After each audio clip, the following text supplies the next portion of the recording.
El apóstol Pablo escribió por medio del Espíritu Santo a un joven predicador llamado Timoteo. Esto te escribo aunque tengo la esperanza de ir pronto a verte, para que si tardo sepas cómo debes conducirte en la casa de Dios, que es la iglesia del Dios viviente, columna y baluarte de la verdad. 1 de Timoteo 3, 14 y 15. Mediante este pasaje aprendemos que Dios tiene una casa, tiene un lugar de morada. Esa casa es conocida como la iglesia. Como aprendimos en la lección anterior, la iglesia es los salvos. En la Escritura también se identifica a la iglesia como el reino, el cuerpo, el templo de Dios y, como acabamos de ver, la casa de Dios. Ahora, este edificio no es la iglesia. Simplemente es un lugar donde la iglesia se reúne para adorar y estudiar. Según 1 de Corintios 3:16, la iglesia, el pueblo de Dios, es muy importante. La iglesia es el templo de Dios, y el templo de Dios, sea aquí o en otro lugar en el mundo, es muy singular. Ese templo o casa tiene un arquitecto y edificador único. Tuvo y tiene en el presente una estructura organizativa y propósito único. También tiene varios rasgos y características distintivas importantes. Busquemos esa casa. Porque nadie puede poner otro fundamento que el que está puesto, el cual es Jesucristo. Descubramos por nosotros mismos esos rasgos y características. Mientras lo hacemos, hagamos 3 preguntas muy importantes. Comencemos respondiendo la primera pregunta. ¿Quién edificó la casa de Dios?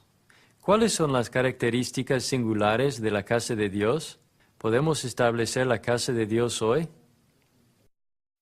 Comencemos respondiendo la primera pregunta. ¿Quién edificó la casa de Dios? No nos tomará mucho tiempo responder esta pregunta. De hecho, estoy seguro que ya sabe la respuesta.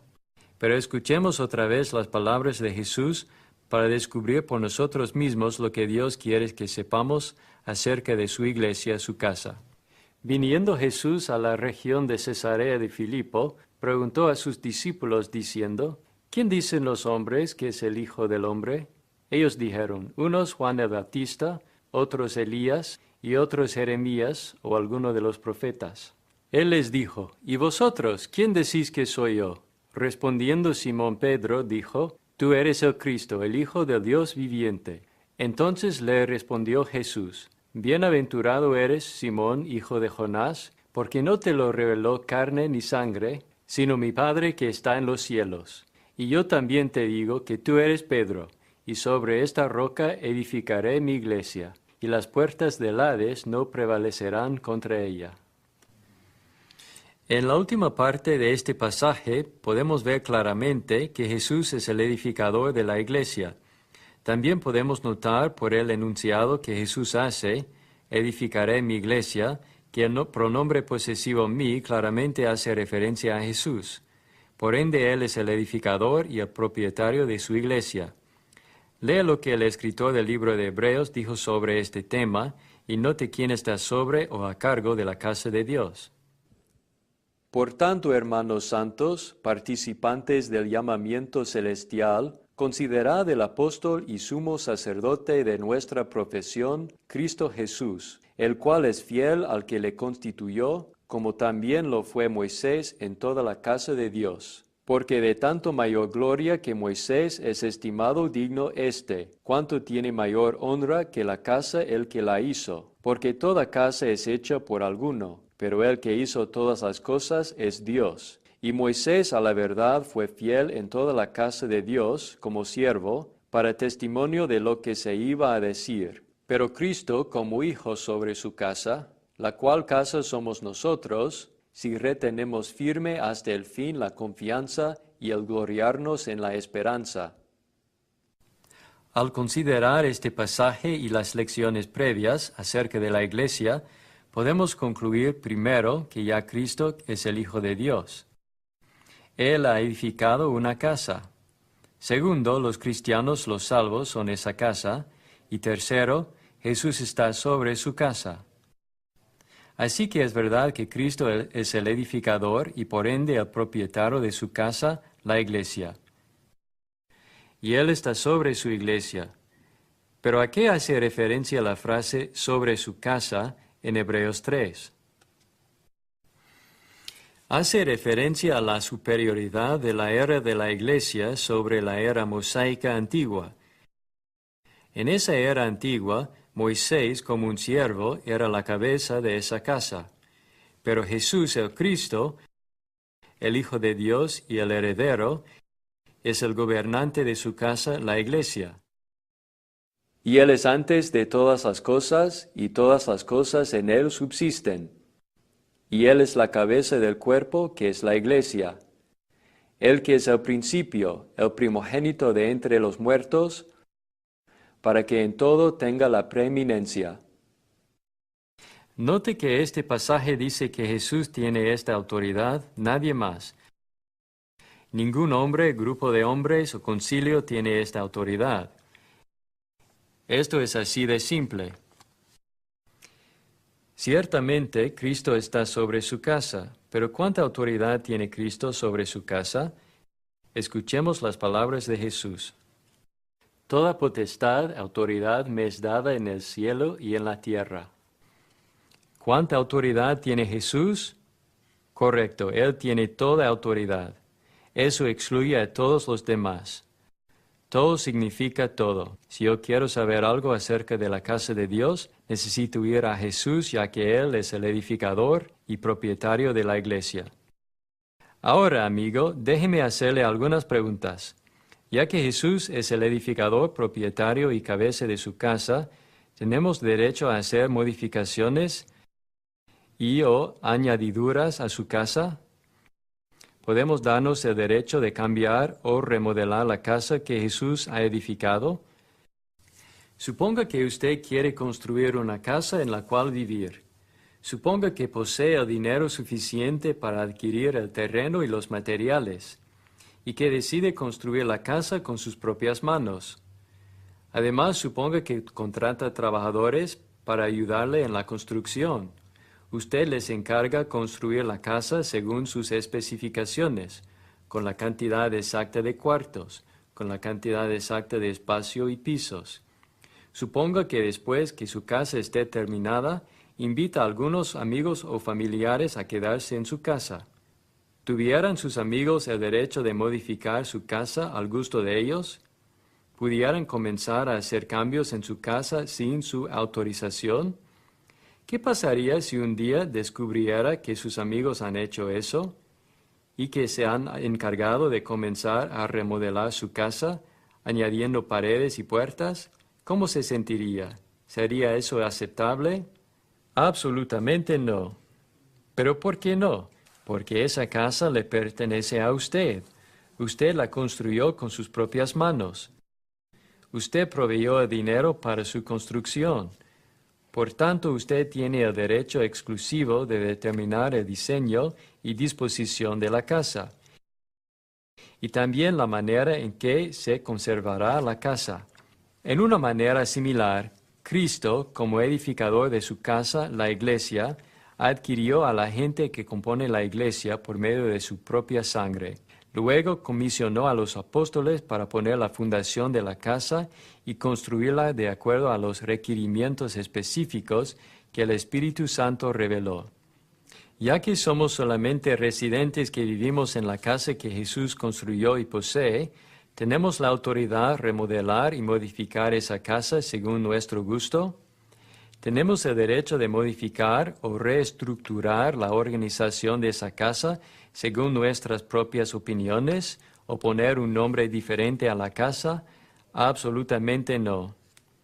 Ya que somos residentes, debemos dejar la casa exactamente como la encontramos. Debemos vivir en la casa según los principios divinos de la palabra de Dios. Así que al responder nuestra primera pregunta principal en cuanto a quién construyó la casa de Dios, podemos ver claramente que Jesús construyó la casa de Dios.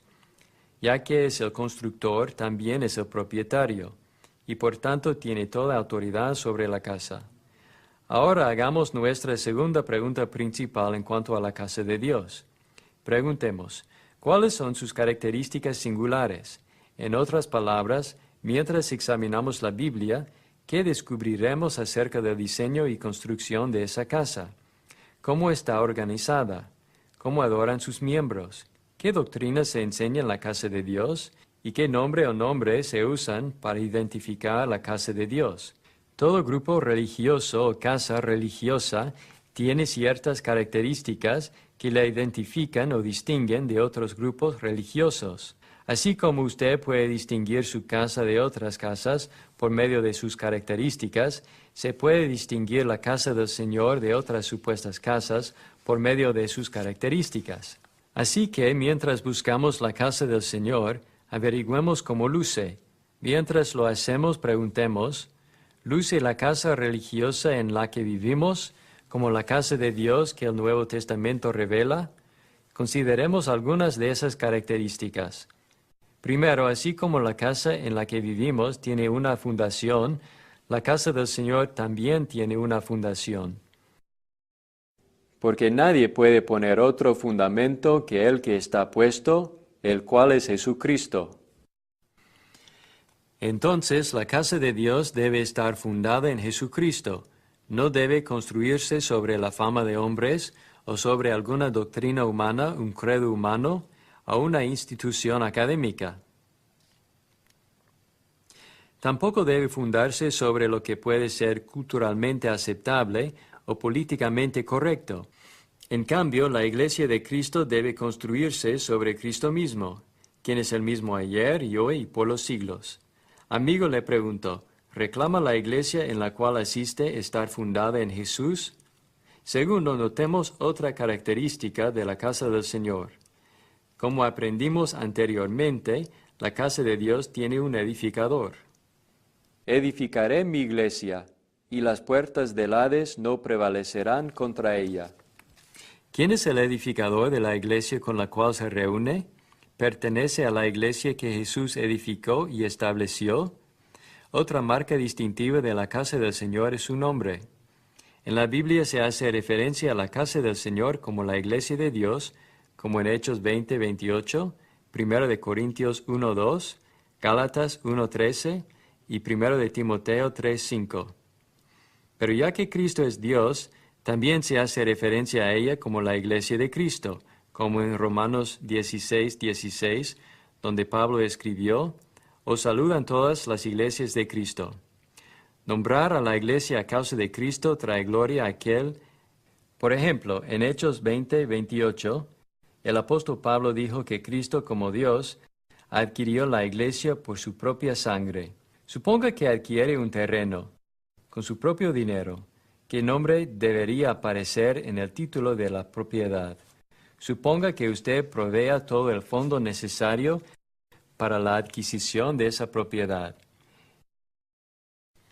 ¿Qué nombre desearía en el título de propiedad o en la escritura? Desde luego que es suyo. Usted compró la propiedad y usted la posee.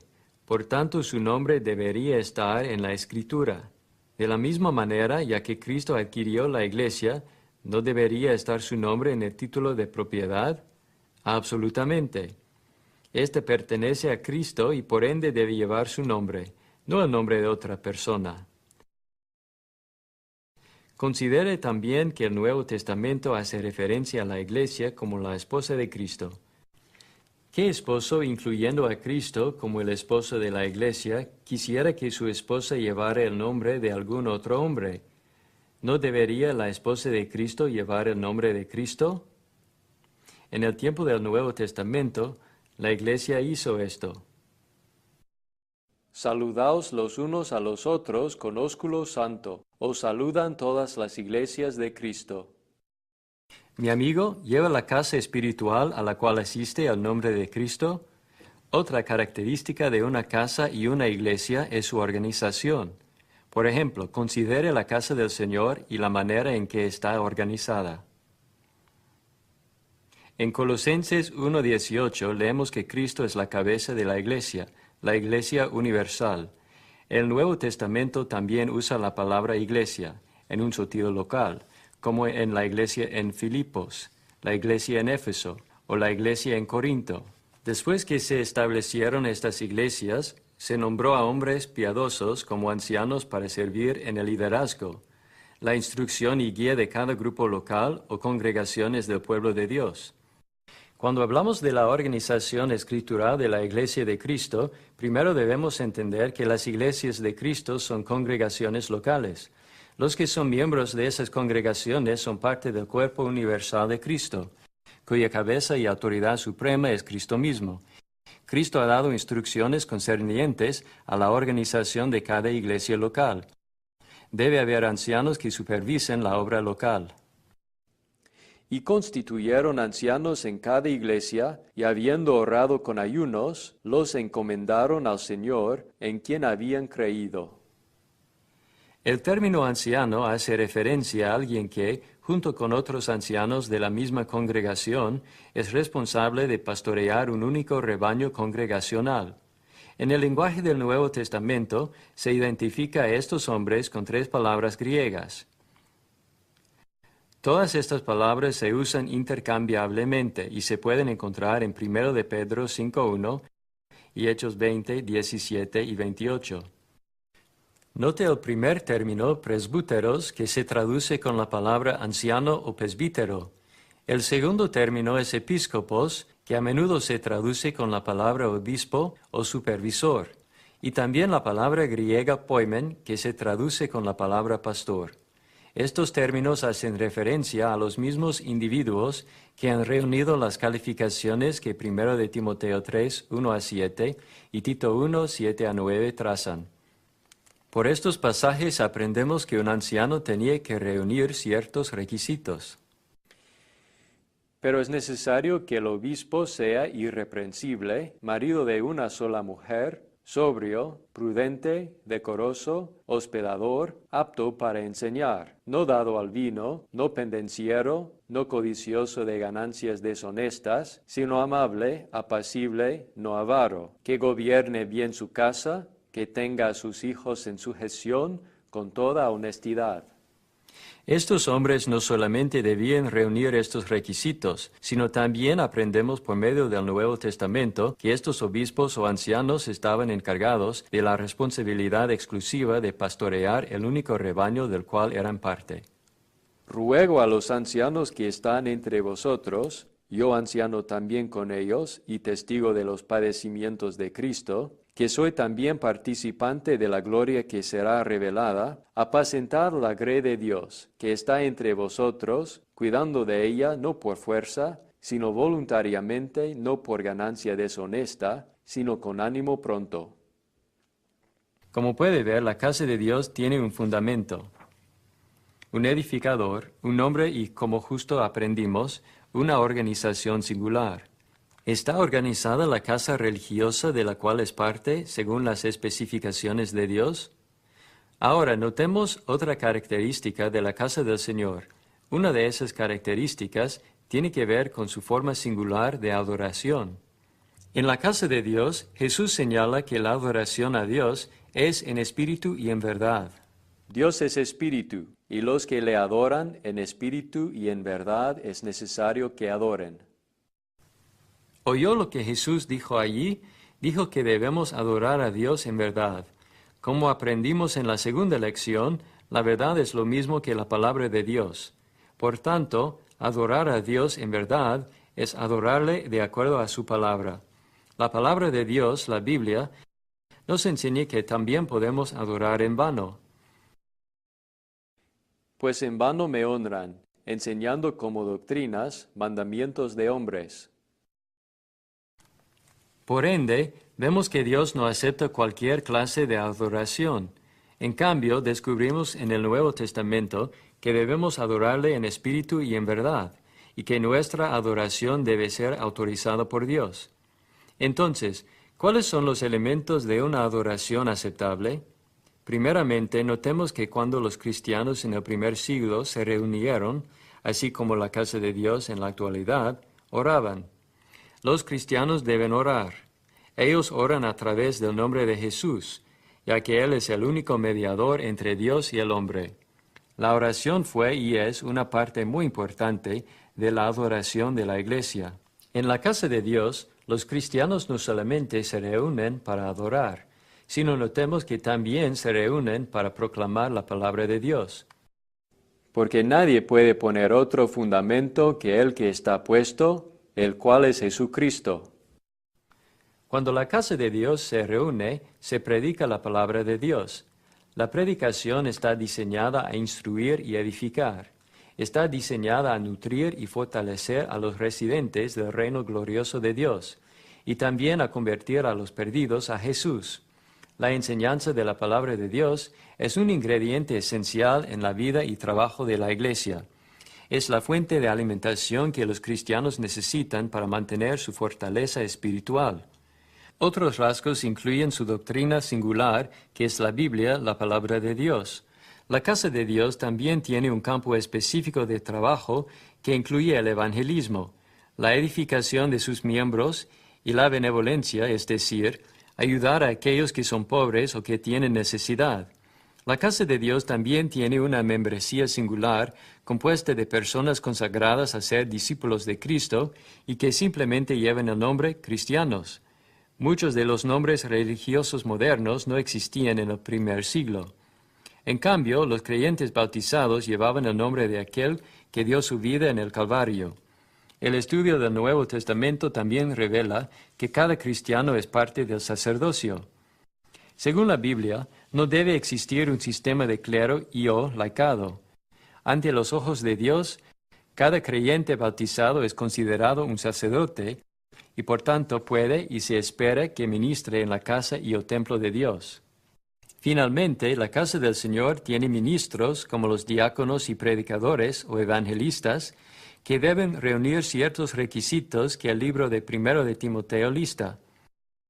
Estos hombres son siervos en el cuerpo de Cristo, juntamente con todos los miembros de la Iglesia, y se les prohíbe llevar títulos religiosos como padres o reverendos. Así que, mi amigo, al responder nuestra segunda pregunta principal, podemos ver claramente que la casa de Dios tiene muchas características únicas y distintivas. Con cada característica, podemos ver la manera en que la Iglesia de Jesucristo debe estar organizada, la manera en que debe adorar y la manera en que debe enseñar. Ahora hagamos nuestra tercera pregunta principal. ¿Podemos establecer esta casa hoy? En otras palabras, ¿puede establecerse o edificarse hoy en su comunidad o vecindario? La casa que Jesús edificó y estableció en el primer siglo. La iglesia de la cual leemos en la Biblia. Preguntemos a alguien que es un constructor y un predicador. Las iglesias son muy similares a las casas. Tienen un diseño y por ende un diseñador. Tienen una fundación y estructura. Tienen características singulares que les hacen peculiar para sus propietarios. Cada casa tiene un juego de planos. Si construiría esta casa o cualquier otra casa, no supiera dónde comenzar sin un juego de planos. Al seguir los planos, puedo construir una casa exactamente como el diseñador arquitecto la planeó. Algo que se debe mencionar es que si tuviera un juego de planos, pudiera construir la misma casa en Norteamérica, Sudamérica, África, Europa o Asia. Simplemente al seguir los planos y mientras que los materiales de construcción existieran, pudiera construir esta casa en cualquiera de esos lugares, ahora o 50 años después. Cuando se trata de construir la casa del Señor, puedo hacer lo mismo. Puedo tomar la Biblia y usarla como el patrón o juego de planos, y construir la iglesia del Señor en Norteamérica, Sudamérica, África o en cualquier otro lugar. Si siguiera sus instrucciones en cuanto a su organización, su nombre y su adoración, y si enseñara lo que el Nuevo Testamento dice concerniente a la entrada a la iglesia del Señor, ¿no sería esta la casa de Dios? Si yo puedo tomar un libro de credo denominacional, estudiarlo y establecer una iglesia denominacional por medio de sus reglas, ¿por qué no pudiera solo leer el Nuevo Testamento de Cristo y usarlo para establecer una iglesia de Cristo? Ciertamente la iglesia de Cristo y la casa de Dios son lo mismo. Si quiero establecer la casa de Dios en cualquier comunidad, entonces debo seguir el plano que se encuentra en el Nuevo Testamento. Ciertamente se debería usar la Biblia como el plano para el establecimiento de la iglesia y para vivir la vida cristiana. Por ejemplo, considere lo que el apóstol Pablo dijo acerca de la palabra de Dios como un plano o patrón. Retén la forma de las sanas palabras que de mí oíste, en la fe y amor que es en Cristo Jesús. Ahora escuche lo que el apóstol Pablo dijo acerca de seguir las enseñanzas que los apóstoles establecieron en la palabra escrita. Así que, hermanos, estad firmes y retened la doctrina que habéis aprendido, sea por palabra o por carta nuestra. Según Efesios 2, 19 a 22, los apóstoles nombrados divinamente ayudaron a Jesús a poner el fundamento de la iglesia. También aprendemos en Mateo 16, 19, que estos mismos apóstoles ataban en la tierra lo que ya había sido atado en el cielo, según la fuerza de la terminología griega que se usa en este pasaje, y desataban en la tierra lo que ya había sido desatado en el cielo. Ya que eran los embajadores de Dios, los apóstoles estuvieron estableciendo un patrón eclesiástico que todos los discípulos de Jesús deben seguir. Todos los discípulos de Jesús deben seguir lo que los apóstoles enseñaron y escribieron en el Nuevo Testamento. Este Nuevo Testamento, que contiene esas enseñanzas y mandamientos, es el plano o patrón. Si queremos mantener nuestra comunión en el cuerpo de Cristo, debemos obedecer estas enseñanzas. Si alguno no obedece a lo que decimos por medio de esta carta, a ese señaladlo, y no os juntéis con él, para que se avergüence. Así que al responder nuestra tercera pregunta principal, ¿podemos edificar la casa de Dios hoy?, debemos responder sin duda, sí. Amigo, no solamente podemos edificar la casa de Dios hoy, sino también debemos edificarla de acuerdo a las especificaciones de la Santa Palabra de Dios, reveladas a los apóstoles que fueron inspirados por el Espíritu Santo. Seguir la autoridad apostólica que los escritos del Nuevo Testamento revelan no es una opción. Se debe seguir y obedecer lo que está escrito allí. Y según un principio del Antiguo Testamento encontrado en Deuteronomio 4:2, no debemos añadir a la palabra de Dios. También se encuentra este mismo principio en el Nuevo Testamento. Yo testifico a todo aquel que oye las palabras de la profecía de este libro. Si alguno añadiere a estas cosas, Dios traerá sobre él las plagas que están escritas en este libro. Y si alguno quitare de las palabras del libro de esta profecía, Dios quitará su parte del libro de la vida, y de la santa ciudad, y de las cosas que están escritas en este libro. Ahora, mi amigo, déjeme preguntarle algo. ¿Ha añadido usted o los que adoran con usted algo a la casa de Dios que Dios nunca proyectó o autorizó? ¿Posee la iglesia con la cual se reúne las características que el Nuevo Testamento revela? Si hiciera una comparación entre la iglesia del Nuevo Testamento y la iglesia a la cual pertenece, descubriría que ha sido edificada sobre Jesús, lleva la iglesia a la cual pertenece el nombre de Cristo, ¿es Jesús la cabeza de la iglesia a la cual pertenece? ¿Está organizada con ancianos y diáconos que reúnen los requisitos bíblicos? ¿Adora en verdad? Y finalmente, ¿enseña la iglesia con la cual se reúne que solamente hay una iglesia a la cual los creyentes bautizados son añadidos? Si este no es el caso, entonces le ruego que busque una verdadera iglesia de Cristo. Hasta ahora hemos aprendido que realmente el Señor tiene una casa, y que su casa es lo mismo que su iglesia. También se le conoce como el reino de Dios. La casa del Señor tiene un edificador. Ese edificador es Jesucristo. Y hemos aprendido que la casa del Señor tiene muchas características únicas e identificables. También hemos aprendido que al establecer la casa de Dios hoy, debemos seguir el plano que el Nuevo Testamento revela y que no debemos desviarnos de ese plano. Amigo, ¿es usted un miembro de la casa de Dios? Si es un miembro de la casa de Dios, ¿ha sido culpable de alterar el patrón divino de la casa de Dios que el Nuevo Testamento revela? Como ya sabe, el Señor tiene solo una casa. Si existe esa casa en su comunidad, ¿por qué no va a buscarla y llega a ser un miembro de ella hoy? Si no existe en su comunidad, ¿por qué no comienza hoy a tomar la Biblia como el plano para establecer la casa que Jesús diseñó? Establezca la casa de Jesús. Recuerde, en Juan 4:24, Jesús dijo que Dios es espíritu, y los que le adoran deben adorarle en espíritu y en verdad. También hemos aprendido, según Juan 17:17, que la palabra de Dios es verdad. Por tanto, debemos adorar a Dios según la verdad, según la palabra de Dios. ¿Está usted adorando a Dios según la verdad? ¿Es parte de una iglesia establecida sobre la verdad? Recuerde que Jesús dijo, «Conoceréis la verdad, y la verdad os hará libres».